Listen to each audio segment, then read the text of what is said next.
네, 안녕하세요. 저희 카프카 모니터링을 위한 매트릭 이해를 발표하게 된 박상원이고요.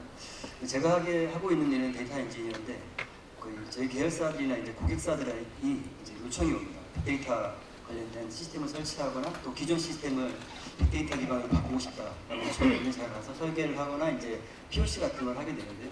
최근 3년 정도부터 시작해서 카프카를 도입하고 싶어하는 고객들이 굉장히 많았어요.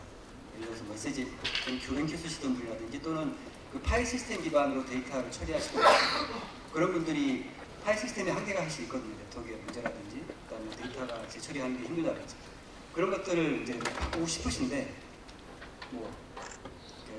검색 같은 걸 해보면 충분하다고 하지만 사실 고객 입장에서는 자기 눈으로 자기 서버에서 동작하는 걸 봐야만 보고 성능이 나오는지를 확인해야만 그 솔루션을 도입하는 데서 조금 더 안정감을 가진다고 그런 걸 하기 때문에 그런 것들을 지원해주면서 고객한테 뭔가 보여줘야 될 어떤 지표들이 있는데 그런 것들을 이제 지표를 찾다 보니까 좀 괜찮은 지표들이 있어서 그런 지표들을 보고 여러분한테 모의시켜드리기 위해서 이 자료를 준비했고요. 전체 내용은 모니터링을 하기 위한 매트릭이 어디서 어떻게 수집할 수 있는지랑 그 매트릭의 유형을 메시지 적시성, 얼마나 데이터가 잘 흘러가고 있느냐, 그러니까 바틀렉이 없이. 그 다음에 카프카 클러스터 자체가 좀 안정적으로 되고 있느냐. 그리고 마지막으로 어느 시점에 카프카 클러스터를 확장하는 게 좋을까. 라는 게 결과적으로 어떤 카프카에서 제공해주는 지표, 값을 보고 저희가 판단할 수 있다고 생각돼서 그 세 가지로 나누어서 지표를 좀 정리해봤습니다. 카프카 모니터링이라고 하면 제가 생각하는 카프카 모니터링은 카프카뿐만이 아니라 현재 상황이 어떤 상황이에요, 과연?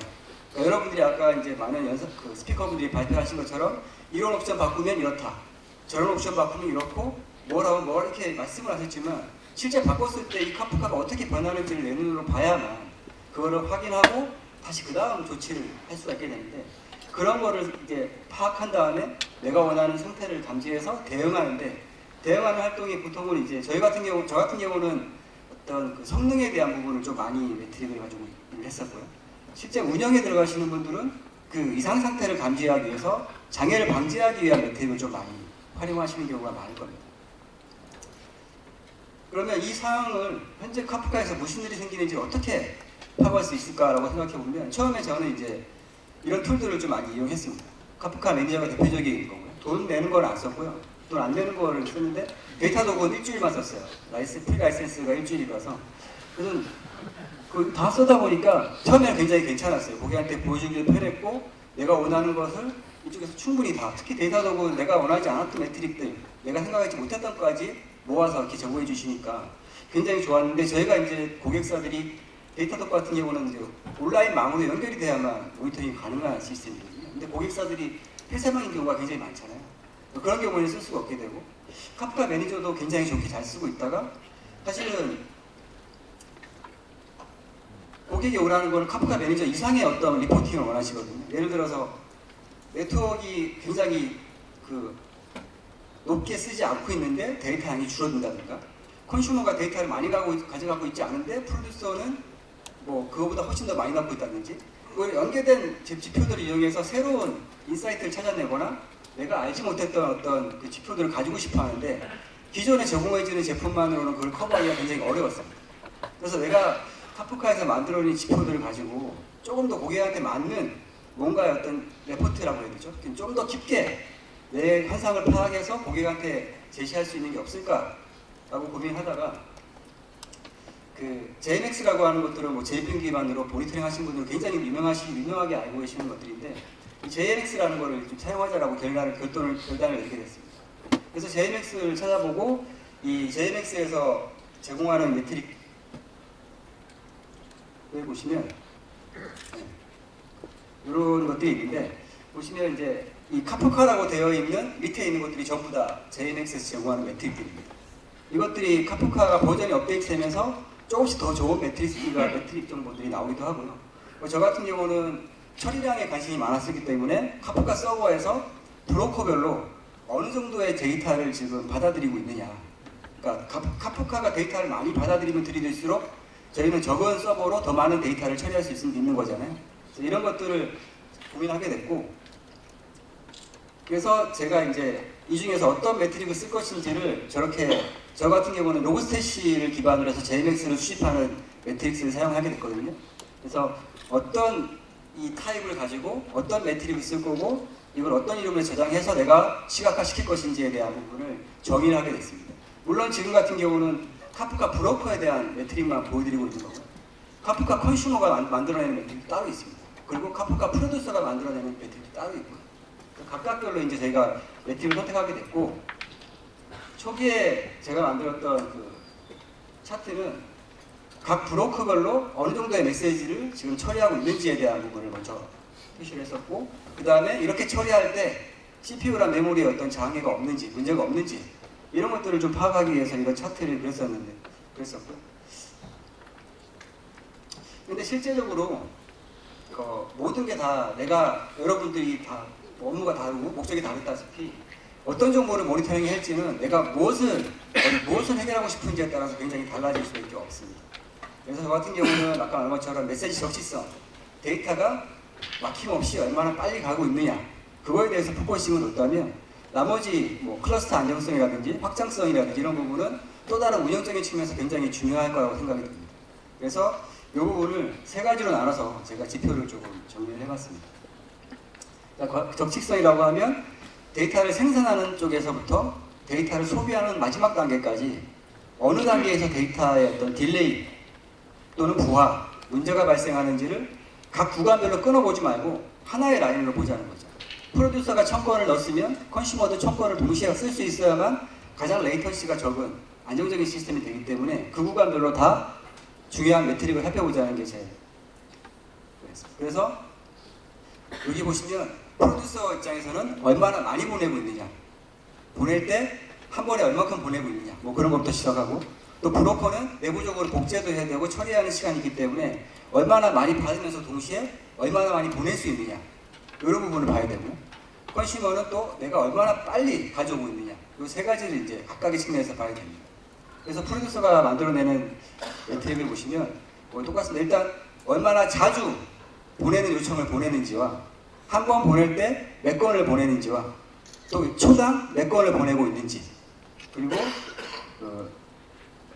초당 보낼 때 몇 바이트를 보내고 있는지 요 가지를 좀 약간 목적에 따라서, 그러니까 건수가 중요한 경우가 있고 바이트 수가 중요한 경우가 있기 때문에 목적에 따라서 이렇게 골라서 선택을 하시면 되고, 그 다음에 이제 프로듀서가 쓰면서 IO를 너무 과하게 발생시키는 건 아닌지, 그렇다면 이제 IO가 많다는 얘기는 사실 프로듀서가 문제가 생길 수도 있지만 다른 부분에 또 문제가 있을 수 있기 때문에 이런 부분까지 같이 필요하다고 제가 봤고요.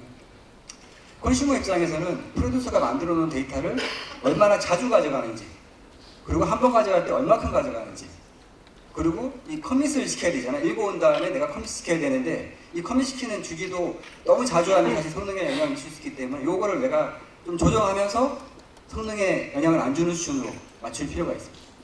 그리고 이제 이번에 2.1이었나 2.2부터 저 레코드 레그 맥스라는 게, 레코드 레그라는 맥스도 있고 에버리지도 있고 여러 가지가 있는데, 그러니까 그 파티션별로 레그가 얼마큼 발생하는지를 추가적으로 약간 더 세분화해서 보내주는 매트릭이 생겼습니다.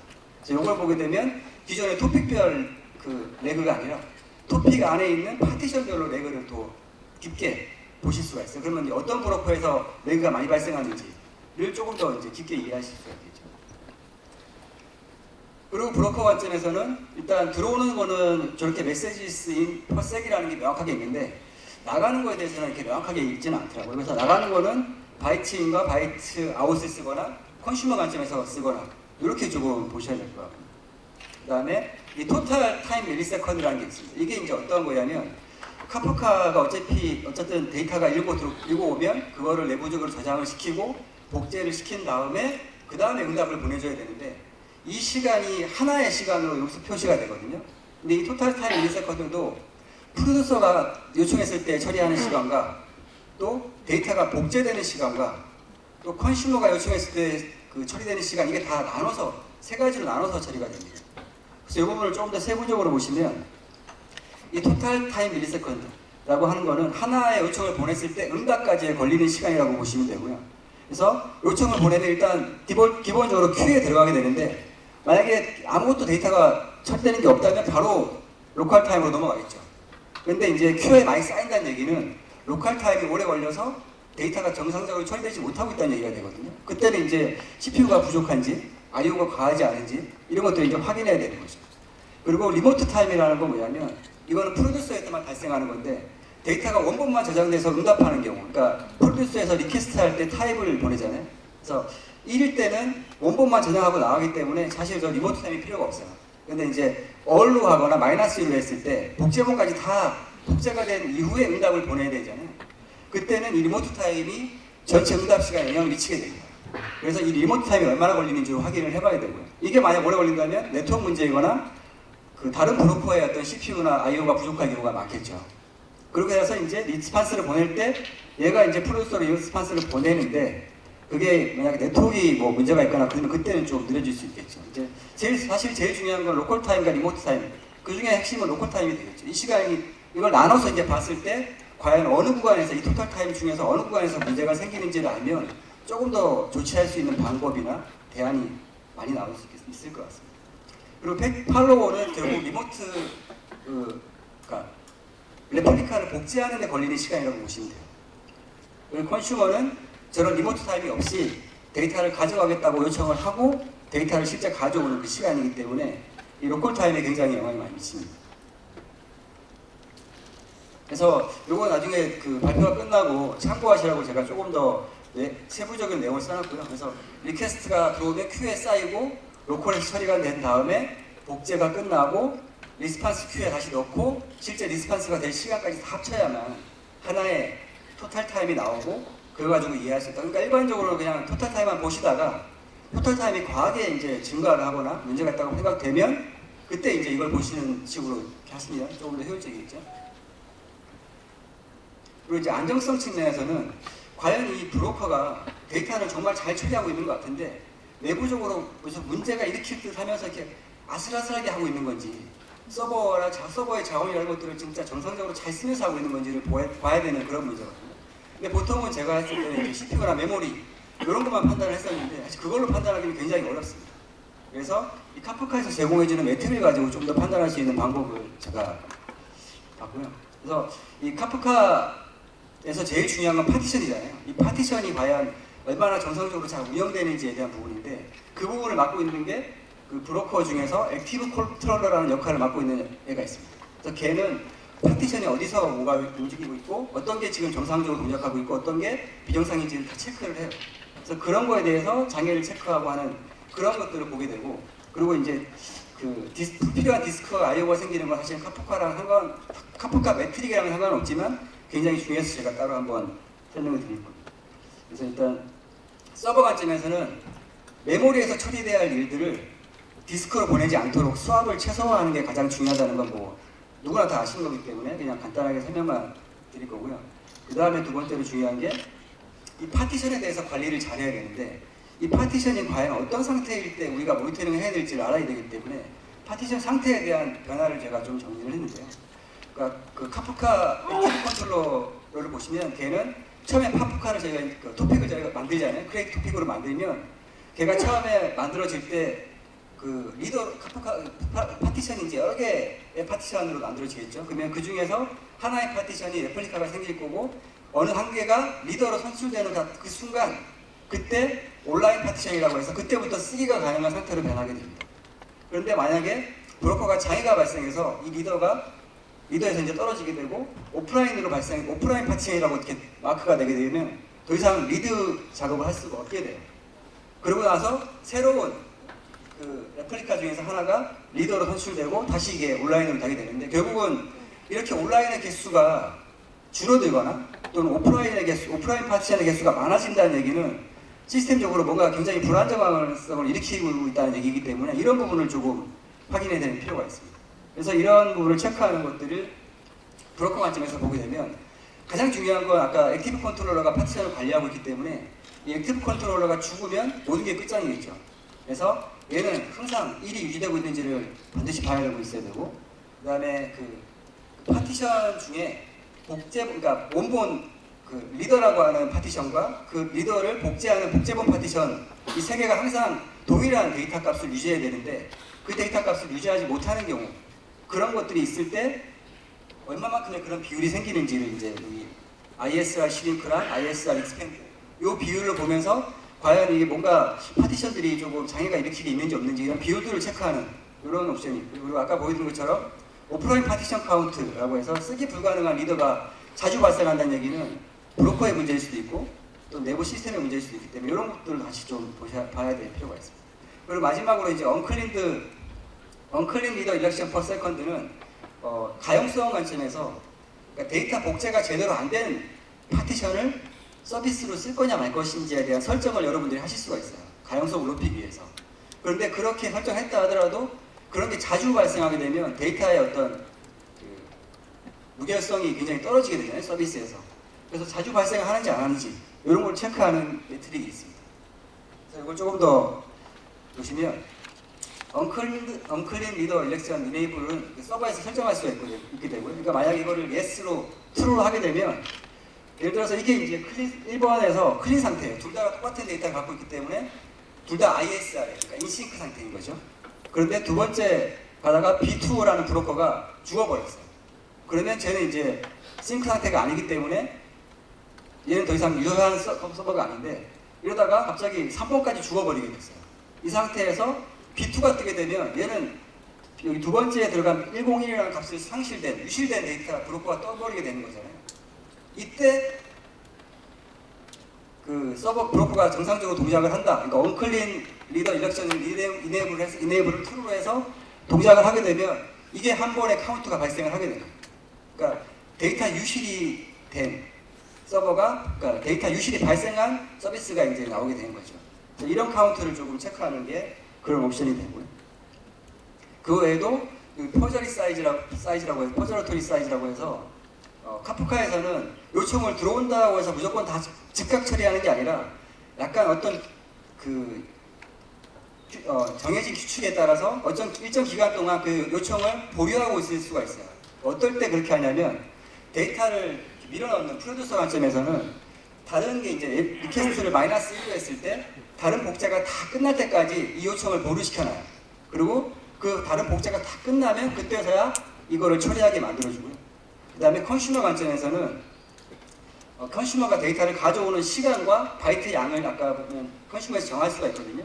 그래서 그 시간까지 처리하지 못하도록 가지고 있다가 그 시간이 만족이 됐을 때 가져가도록 이 서비스 사이즈를 가지고 있습니다. 그래서 이거는 얼마나 많은 게 이제 이 서버의 요청 상태가 대기되고 있느냐 이런 것들을 볼 수가 있게 되고요.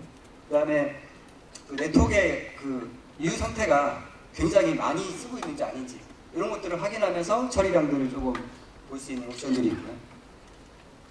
그리고 컨슈머 관점에서는 똑같이 컨슈머도 데이터를 분명히 요청했는데 내가 원하는 만큼 데이터를 못 받을 경우가 있어요. 이게 어떨 때 이런 게 발생하면 이때 이제 패치 스로슬링 타임이라고 하는데 컨슈머가 요청을 했지만 서버가 이걸 처리할 만한 여유가 없는 거예요. 자원적인. 그럴 때는 브로커가 그냥 그걸 막아버립니다.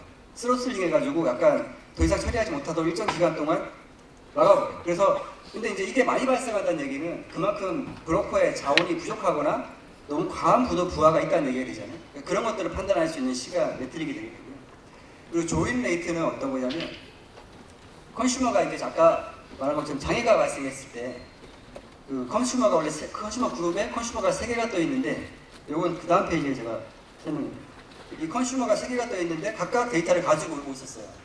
그런데 이쪽에 장애가 발생을 해서 브로커 첫 번째 컨슈머 1이 죽어버렸어요. 그러면 이 컨슈머 2가 파티션 1, 2를 동시에 처리하게 되잖아요.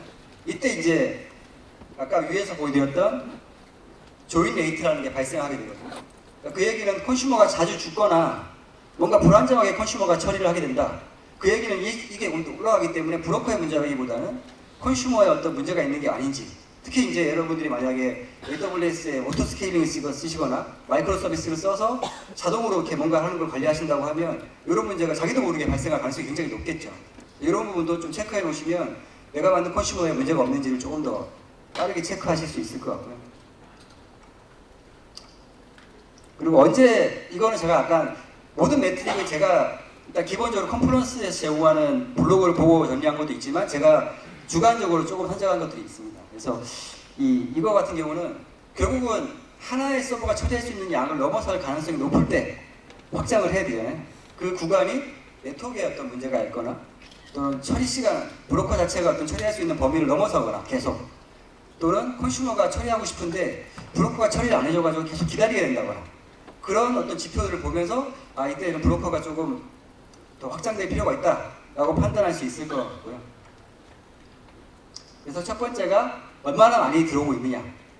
그 다음에 이 로그 플러시 레이트 앤 타임 밀리세컨드는 이 캐시에 있는 데이터를 디스크에 저장하는 그 주기가 되는데 요걸 너무 자주 하거나 너무 늦게 하게 되면 사실 이것도 좀 문제가 생겨요. 근데 이게 이번에 제가 카프카 2.3 기준으로 JMX로 해서 그 매트릭을 조사해 봤는데 이상하게 이거는 안 나오더라고요. 그래서 이게 어느 순간부터 매트릭에 포함되지 않은 것 같아요. 그래서 현재 쓰시는 버전하고 현재 2.3 버전에서는 지원이 안 되는 것 같습니다. 그리고 에러 퍼 세컨드라고 해서 그 네트워크 에러가 얼마큼 발생하고 있는지를 보는 건데 네트워크에 아무런 장애가 없는데 네트워크에 문제가 없는데 원래 처리량보다 계속 줄어든다. 프로듀서는 많이 쓰고 있는데 그렇다고 하면은 또 자원의 문제를 파악할 수 있겠죠. 그래서 이런 것들을 제가 정리를 했고요. 마지막으로 이제 제가 드리고 싶은 말은 모든 매트릭들은 사실 제가 이제 임의로 제 관점에서 제가 비즈니스에 필요한 것들을 정리를 한 것들이고 사실 JMX 매트릭들은 카프카 버전이 업그레이드되면서 훨씬 더 많은 것들이 계속 좋은 것들이 나오고 있습니다. 그래서 여러분들이 비즈니스에 맞게끔 또는 목적에 맞게끔 매트릭스를 사용하시면 좋은 결과 또는 좋은 어떤 운영 시스템을 만들 수 있을 것 같습니다. 발표 마치겠습니다.